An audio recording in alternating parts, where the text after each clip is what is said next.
Hey everybody, welcome to KAPOW Show. Jeff Underwood, Jerry White. What's up, buddy? Just hanging out on this really, really hot day in Rainbow City. Yeah, I mean, it's like, It may be, was it 26? it may be 30 by now. Feels pretty good. Well, it's cold for Alabama. Man, we got a special guest today. We're very excited for. Not a newbie to the show. It's been a while.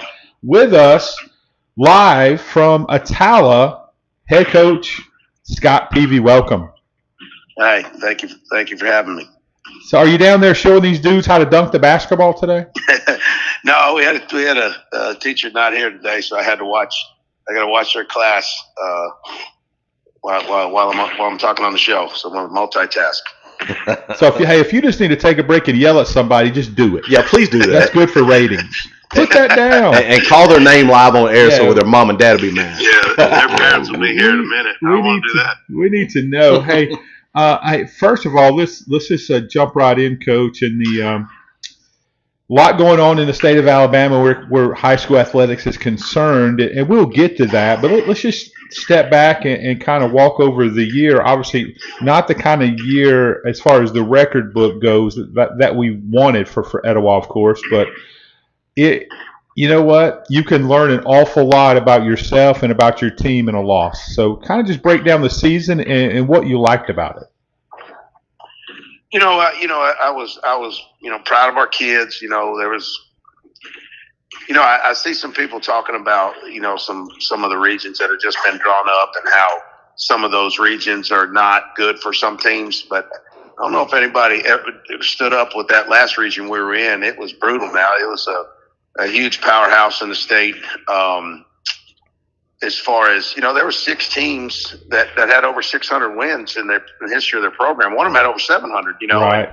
So, that might have been the toughest region ever assembled in the state. And so, it was week in and week out. It was very, very difficult. And then, we add Jacksonville, and then you add Southside in there. It was rough. It was a really, really tough schedule for our kids, and especially, being pretty young in our program, it was pretty difficult. And then, of course, that's 5 years in a row that the representative from the north has come out of our region. So it was tough. It was a very tough run, and some teams, like Anniston and Cherokee County and Alexandria. I mean, Hopes Bluff's always tough. So it was a tough run. But our kids, week in and week out, we went to practice every Monday and worked really hard. And so I was proud of our kids and never giving into it.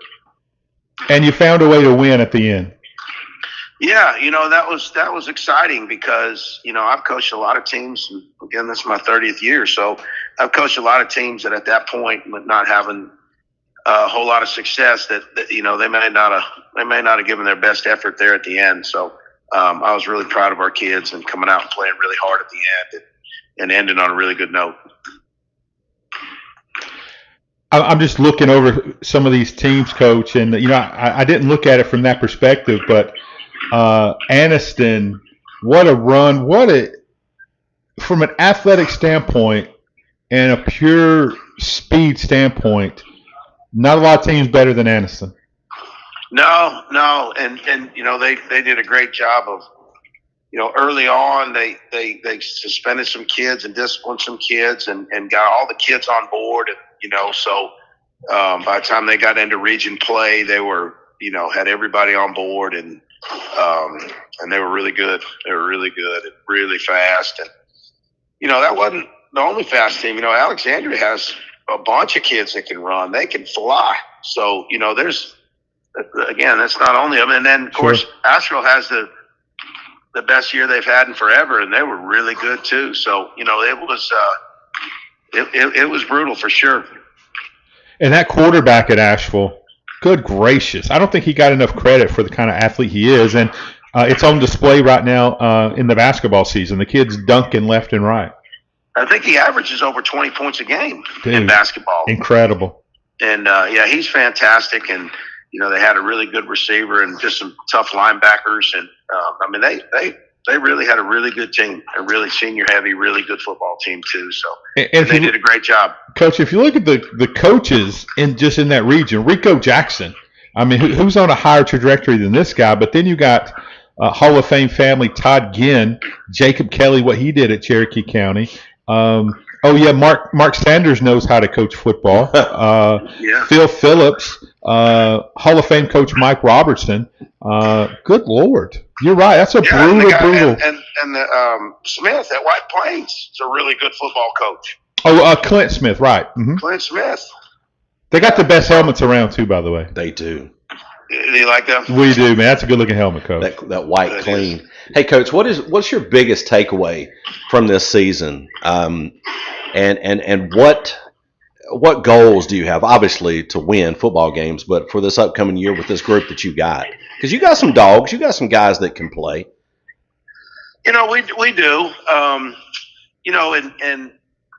The biggest takeaway is from our kids is they need to realize that every team works hard. Everybody lifts weights. Everybody does, and so you got to do something special. You got to do something different. And when I first got here, I don't think we had a lot of kids that cared about each other and things like that. And we got a group that really cares about each other and pushes each other. And that's going to be the biggest thing moving forward. Is that it's hard to win games when everybody doesn't love each other, and that's taken some time to build. And I think we're to that point now for sure.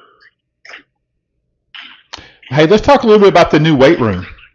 For being once a devil, always a devil. So I'm very proud of it, and what a great concept. And it looks like you get kids excited about going to the weight room.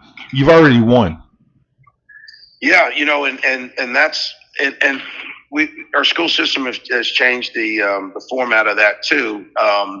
When I got here, we didn't have a great plan in the weight room, and now with this new facility, all our male athletes lift first block. So basketball, baseball, football, all lift together in the morning. We all warm up on the gym floor together, and then we all go into that facility together.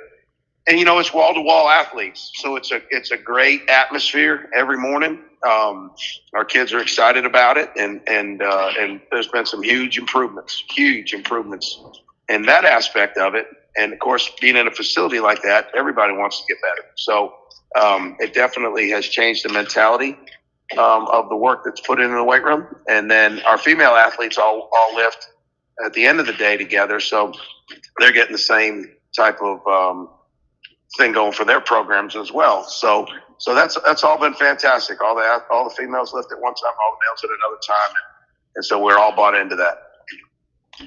Let's look at the region as it sits today, Coach. 3A Region 6 in this new landscape that is high school football in Alabama.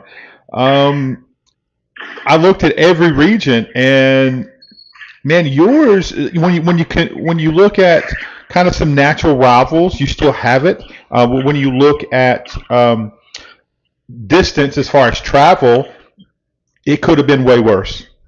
Oh, yeah, absolutely. It could have been way worse. I think, off the top of my head, I think Vinemont's probably the farthest one. I think so. Hour 15 is probably the farthest one away from us. And, I'm not very familiar with those teams. I would say, obviously, since we got put in that region, we've been doing all the research we can on them. And then I've really never played any of the Sand Mountain schools. And so Sylvania's in there too, right? No. Oh, no, they're not. They're not. Who else is in there? So you got Glencoe, Hanceville, Hopes Bluff. You got Holly Pond, Aniana, Susan Moore, and Vinemont. Susan Moore is the one I'm not familiar with. I think Susan Moore has a really good little quarterback. He's a dude, Coach. He's an absolute dude. Yeah, I heard he's a good player. So that's I've never played Susan Moore anywhere from that area. I guess Aniana is the only one, but so they're we're gonna have to find out a lot about them. I know that Vinemont had beat Gordo during the year, which was Gordo's a perennial power, and so we saw that. That was a little alarming for sure. For sure. That's Steve Smith's favorite school, by the way. He's a big Gordo fan. Oh, not a chance.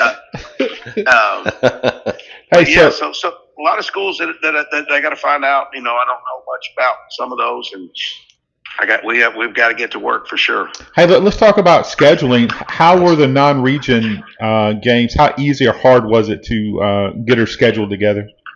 Well, when you're not very good, everybody in the world calls you. So we didn't have any problem having people call us. Yeah. But I was surprised at some of the people that did call us. Like some really good football programs that have had some real success are calling us, and I was kind of shocked at that. But we found games that we felt like we could be very competitive with. We picked up Cleveland County, which is always a good football program. Oh wow! Yep. We picked them up week 0. And then we continued our rivalry with Southside week 5. And then we picked up just a school right up the road, Douglas, right there too. So I felt like, we did good in our non-region game. We picked up Talladega this morning to play in a scrimmage. So anyway, that's I felt like those are going to be some pretty competitive games for us. Talk about community, Coach, and the buy-in from the Etowah community, your leadership there. Talk about the support that they give you, and just kind of give them a little bit of love today, and some things maybe that even the community can work on for this upcoming football season. It's funny. Obviously, there's going to be some good football teams in this region. But it's not the last region, and I think anybody can realize that. Our last region was just brutal, but people in the community are a little upset that we're at 3A. They're like, I never thought I'd see the day, not realizing that they kind of took away 7A and took these private schools out, and everybody kind of bumped down one, really. But they're kind of upset. They've been used to being a bigger school, and that we have dropped down. That people had, I guess, expecting that. But it's great. Our administration is the best I've ever worked for. From the superintendent to the principals, the assistant principals, the middle school principals, all that. They're super supportive. Our mayor, I told our mayor, I said, I've been coaching for 30 years, and I don't know if I've known the mayor in any town I've ever worked in other than here. And he comes by at least once a week, sits down in my office, and what's really a blessing too is Raymond Farmer is a really good friend of mine, and he comes at least once a week. During the season, he comes a little bit more and sits on my couch about lunchtime, and we hang out and talk. And of course, when the Regis came out Friday, he's the first person to call. He goes, "What about that, boy?" So fantastic. The people love football here, and they want to see it do really well. So. It's awfully nice knowing that the administration is going to support you in whatever you're trying to do. Hey, so I'm scrolling through the comments. You guys keep those comments coming. We certainly appreciate it. Andrew Ford says, tell Coach Peavy I said hello. I miss the Rocket City Titans days. Yeah. I was the head coach of the Rocket City Titans for one time. Sure was. How was it dealing with Andrew Ford? Well, he was the owner. I know. Yeah, and good. Yeah, I was the head coach. He was the owner. That had to be a good relationship. So he was good. I really hadn't talked to him, and I guess that was probably 10, 12 years ago. So is he local now? Yeah, he does. Yeah, he lives in Gadsden. His kids go to Southside. Really? He owns a business in Rainbow City. He was an owner/player. Yeah. Yeah. Surgery happened. I can see it. Hey, Coach. He's a dude on the golf course. Skylar says, Skylar Ray's watching. He says, Coach P. Skylar's been great, man. I didn't hear Skylar's interview the other day. How did that go? As you would expect a Skylar Ray interview to go. That's cold-blooded.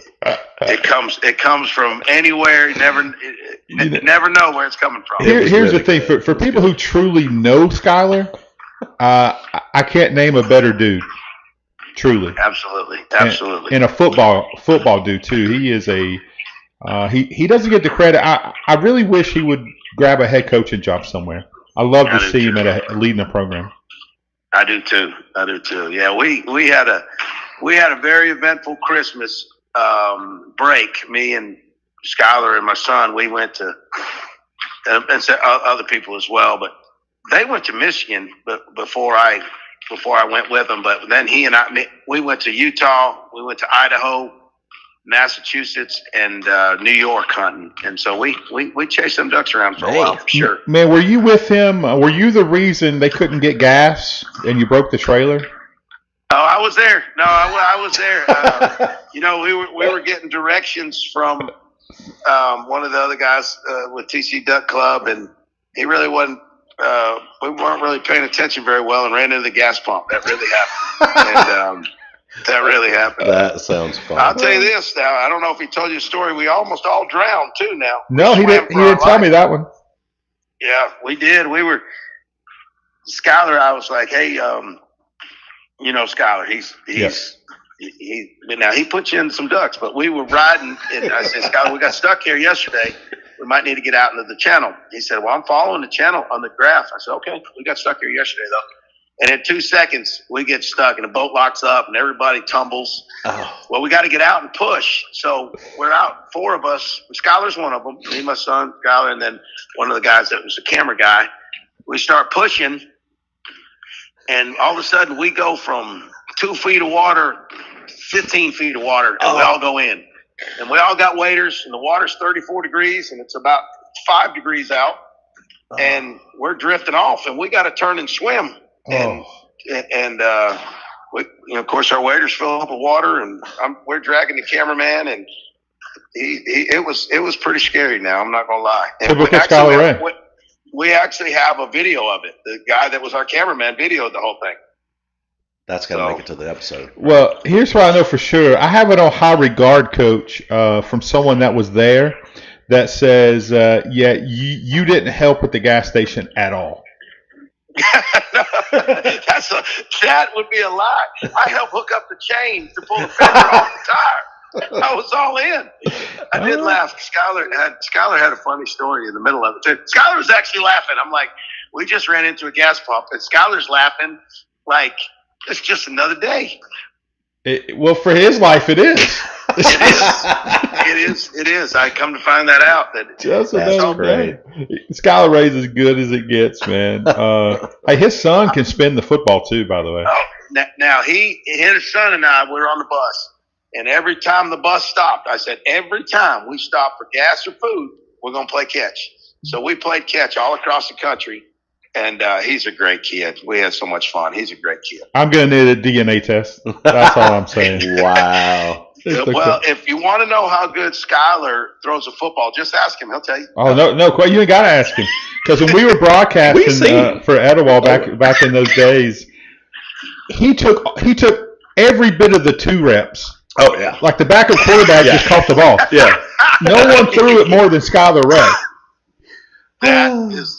That I don't doubt that one. I think he even had QB1 running around. He did, yeah. No, he was doing the dang thing. Hey, Coach, let's hit you with a hard one here, and not necessarily a hard one, but your opinion of what's happened in the high school association, the public and private split, and there's obviously some meetings going on today and tomorrow. Just your opinion, if you want to give it, should the state of Alabama be involved in the high school athletic business? Well, I don't think so. I don't think. I think there's too many other things to worry about than them to think they can take over a organization that everybody feels like is doing a really good job. And I know some of the people. It's any position of authority or any position that people hold. People are going to disagree with you. That's just life. Right. So, sure. Obviously the State Athletic Association makes decisions every time they meet, and the decisions are for the kids. And, it doesn't always work out your way, and it doesn't, but I think they always have the best interest of kids at heart. And,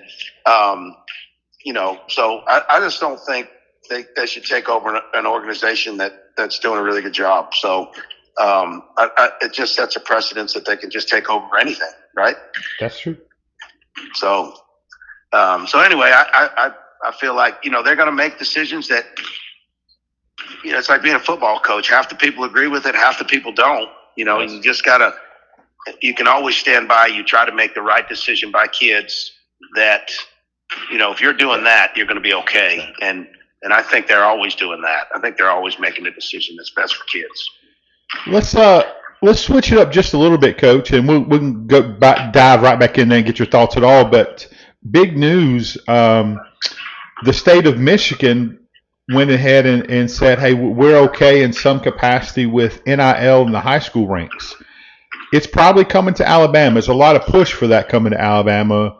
What's your thoughts on NIL in high school sports? Well, I've kind of changed my philosophy on that, all around. But, of course, I was in Georgia when they were, doing it in Georgia. I just don't know if allowing the kid to find it, good for them. Mm-hmm. But I just don't know how a high school program in the state of Alabama can get involved. Now, the Thompsons of the world and, the Gulf Shores of the world, they'll be okay.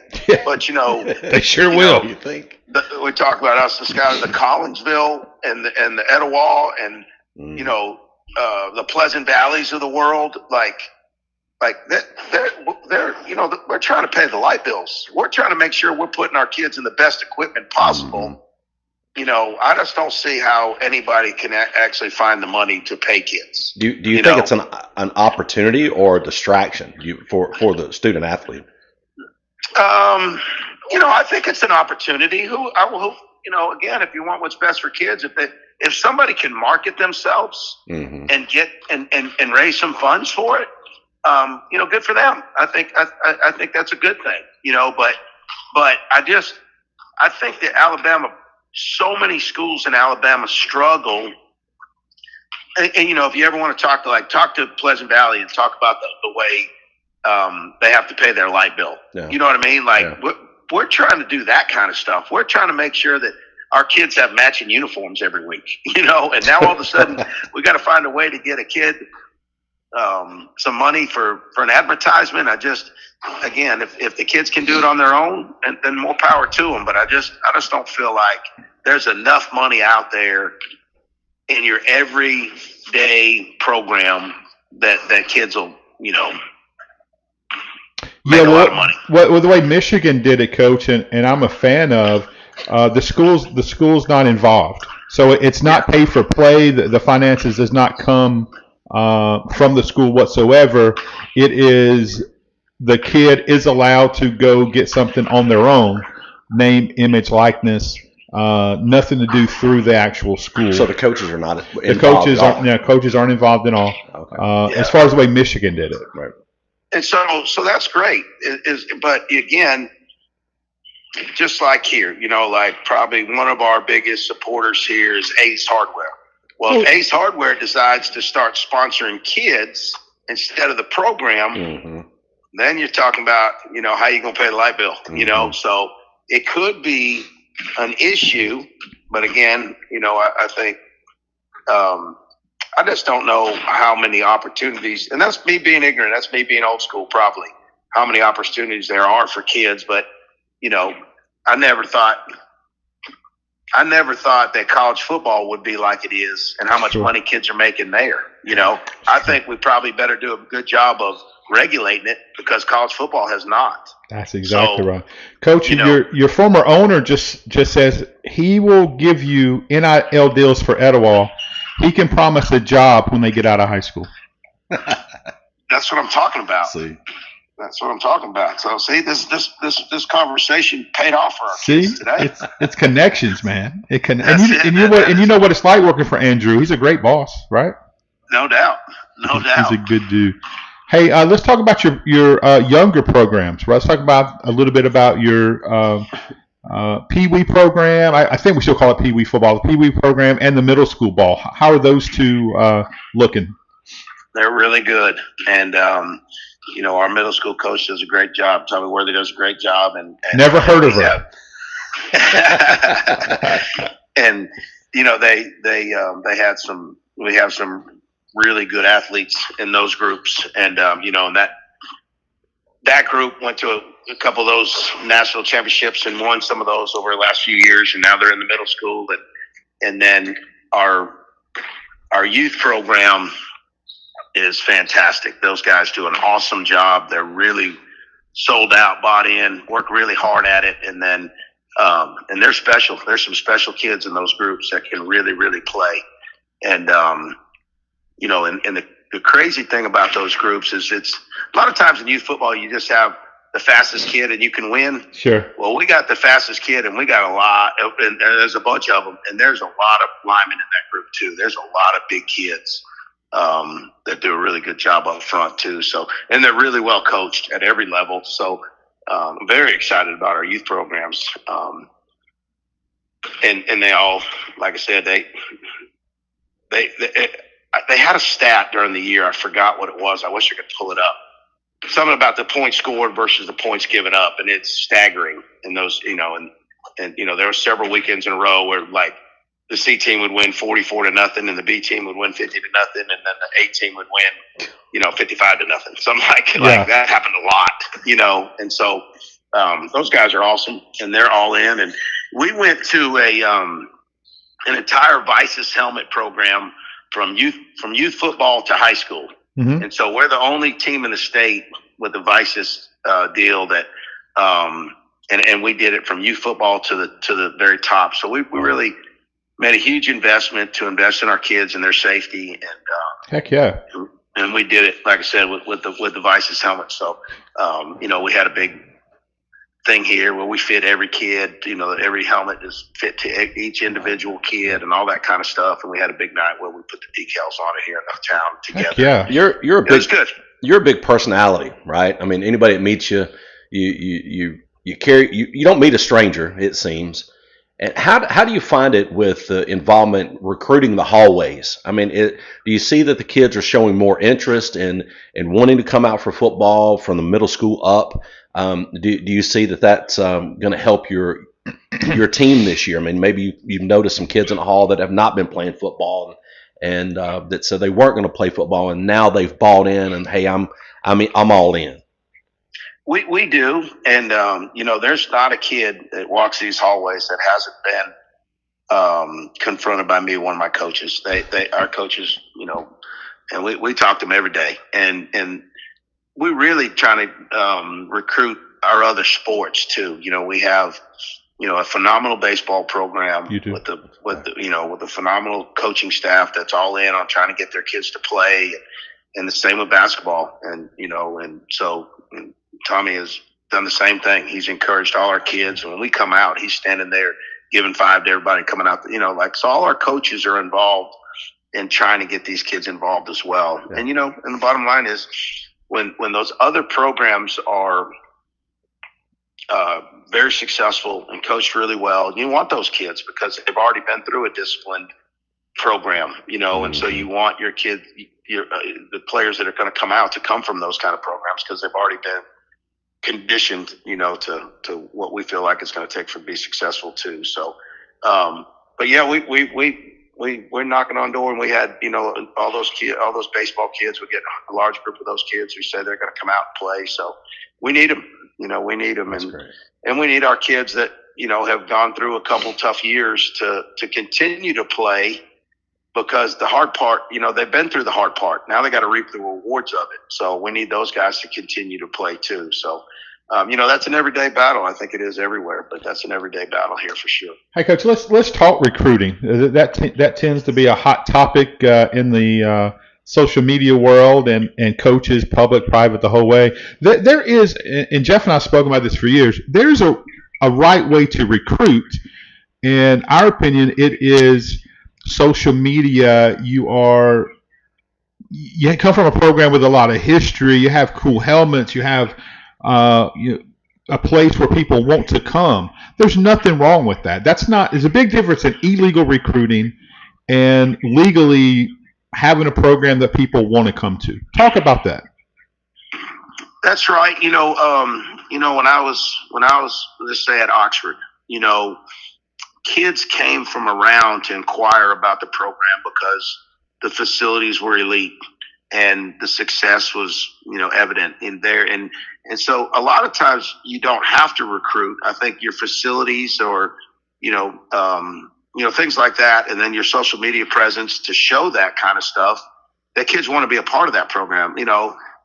Back in the day, people used to talk about Piedmont, getting this kid or that kid or this kid. Well, I mean, that program stands alone by itself where they probably don't have to talk to anybody. Kids are, showing up at the doorstep wanting to be a part of it because of the history, of their success and those kind of things. So I think, programs with that kind of success, they sometimes they probably get a bad rap on, recruiting when it's the fact that their facilities are fantastic and they have a lot of success and they seem to care about the kids and, those kind of things that they put out on social media that they make everything a big deal. Well, kids want to be a part of a program that's a big deal.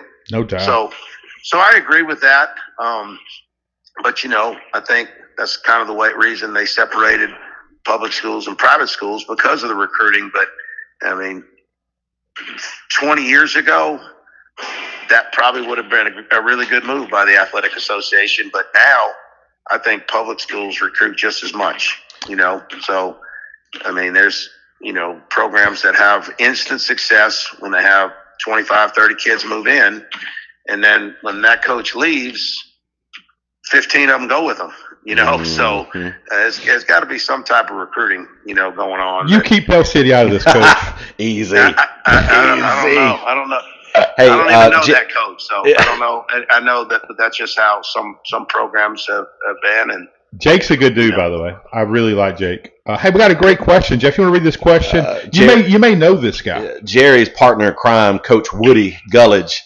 He said, touch on wrestling and the impact that it will have on mental toughness in football. A lot of kids out there, 2-year-old program at Etowah. Yeah, I started a wrestling program here 2 years ago, and our kids have done really, really good. I've been really proud of them. Obviously, just like any program, we had some kids that decided it wasn't for them, and we wish we kept them all out. But we won over 20 dual matches each of the last 2 years, and our kids have done fantastic. And we had a state qualifier last year, and hopefully here next week we get a few more. And but it's been good. It's been something that a core of about 20 kids have really bought into, and it's definitely making us, being a football coach. I was able to talk some kids into coming out, and we got a core group of those guys that work really hard in the off season at wrestling, and can't help but make them better. Jerry, can you imagine if they had wrestling at Etowah when the Freeman guys were there and Bennett and Nance? Oh my gosh! Yeah, it would have been crazy. Or even back in my day. Yeah, that would be Freddie Kitchens. Yeah, it probably wouldn't let him. He would. He hurt his shoulder. Yeah, he hurt his shoulder. Yeah.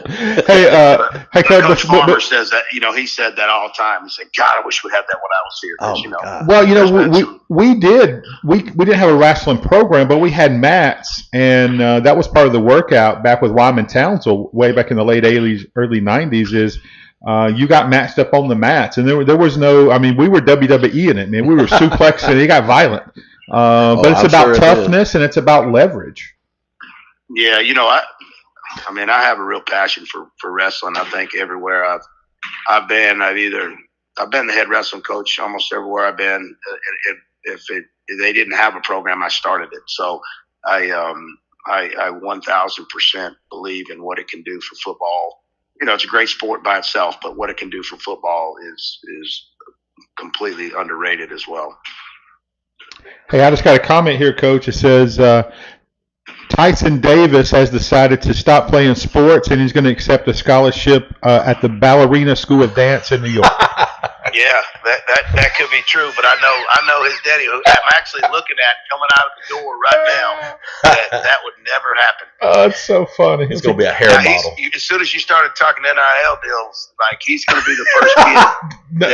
That's real. He's going to have 1,000 of them. Look, yes, he had one in elementary school. He's a model for Hibbett Sports. That's right. And so, dude, that family's awesome. Hey, last thing for me, Coach, and we love Etowah, we love Etowah. We go way back with Jeff Colgrove, and he's decided to retire. He's gonna put it away and focus on golf. How's it been working with someone like Jeff Colgrove? Well, the first thing, if he's going to retire and focus on golf, that's going to be a complete waste of time. That's a lie. Love it. You know, Good stuff. but man, he is fantastic. He's the best I've ever worked for. And, you know, as far as a guy that loves Etowah, loves football, loves athletics, you know, there's not a better one, you know, and of course everybody around here squirming because of, you know, as a coach, you know, you spend a lot of time in your career trying to work for a guy like that. Yeah. And then, and they're going to hire somebody great. They're going to make a great conscious effort on hiring the right guy. I know they are, but you know, when you have that relationship with somebody, it makes things uneasy because you couldn't hire a better guy for this community here than him. And the fact that he's going to go, and you know, he's still going to be around. And I hope he spends some time with the new guy, you know, so that they understand. You know, Etowah is a different place, and every place has got its own issues, and it's just it needs somebody that knows the landscape, for sure. And then let me say this in closing, and Jeff's got another question for you about Cole Grove. He does love sports, but his number one priority is academics for the in the school system. Yeah, I agree. I mean, he's done a fantastic job here, you know, and you know, and I don't know if people know that when he got here, there was a lot of debt with some of the buildings and things like that. He's got the place out of debt, and the school's test scores are all doing really well. So, and anyway, so he's done it all for sure. All right, one thing, Coach, that you could say, you got the ear of a lot of the Etowah folks are listening right now, a lot of Etowah County people that are listening. If there's one thing that you want to say to these people, the fans, even the parents, about this upcoming year and just about student athletes in general, what is the one message you want to get across to them in a final word here? You know, here is that we just got to buy into to what it takes to be successful, and we got to have a total buy-in. And the other thing is, you know, I'm not a big fan of one sport athletes. You know, we want to share all our kids. We want every one of them to be successful. We want everyone to be a part of a program that they can be really proud of. So we want to make sure that we're spreading that to all our young kids, that when you get to high school, you don't have to pick one. You know, you can play all of them because it's a short period of time that you get to compete and be a part of something great. So we want our kids to be a part of all of them. And I feel like we have the coaching staff that wants the kids to be a part of all of them. So we're just going to keep pushing that and make sure that every Friday we put a product on the field that everybody can be proud of. I'm sorry, Coach. One last thing. I lied. I'm sorry, but I couldn't let you get off without during media days. The star of media days was your grandson. That's right. How's he doing? He's my guy, man. I tell you, he's awesome.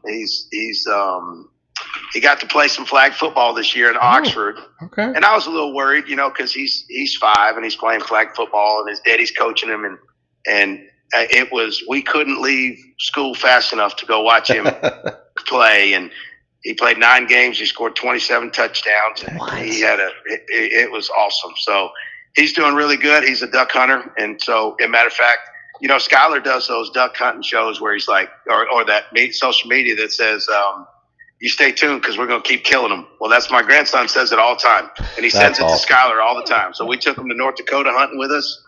And, you know, he's 5 and it's 0 degrees and he's out there hunting hard with us. So he's doing great. That's awesome. All right, guys. Coach Scott Peavy, the head coach at Etowah High School there in Etowah. Hey, just got one word